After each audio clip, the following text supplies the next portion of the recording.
আসসালামু আলাইকুম। অন্তস্থ বর্ণ কয়টি? অন্তস্থ বর্ণ হলো 4টি, অন্তর্জ, র, ল এবং ব। তাহলে অন্তস্থ বর্ণ যদি 4টা হয়, এবার যদি আপনাকে প্রশ্ন করা হয় অন্তস্থ ধ্বনি কয়টা, তখন আমাদেরকে দেখতে হবে এই 4টি বর্ণের ভিতর কোন বর্ণটির উচ্চারণ নেই বা কোন বর্ণটি অন্য একটা বর্ণ দিয়ে রিপ্রেজেন্ট করা যাচ্ছে, অর্থাৎ দুইটা বর্ণের উচ্চারণ একই এবং তার ভিতর একটা বর্ণ এখানে আছে।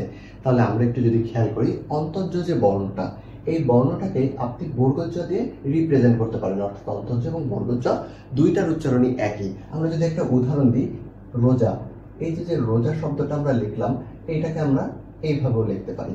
তাহলে এখানে আমরা দেখছি অন্তর্জর পরিবর্তে আমরা বর্গজ দিচ্ছি এবং উচ্চারণ কিন্তু একই থাকছে। তাহলে অন্তর্জটা আমরা শুধুমাত্র বর্ণ হিসেবে ব্যবহার করছি, কিন্তু উচ্চারণ হিসেবে অন্তর্জ থেকে আমরা বর্গজটাকে ব্যবহার করছি। সুতরাং এটা ধ্বনি না, এটা শুধু বর্ণ, যেহেতু এটার কোনো উচ্চারিত রূপ নেই। তাহলে আমরা বলতে পারি যে অন্তস্থ বর্ণ 4টা হলো, অন্তস্থ ধ্বনি কয়টা? অন্তস্থ ধ্বনি একটা বাদ যাবে 3টা।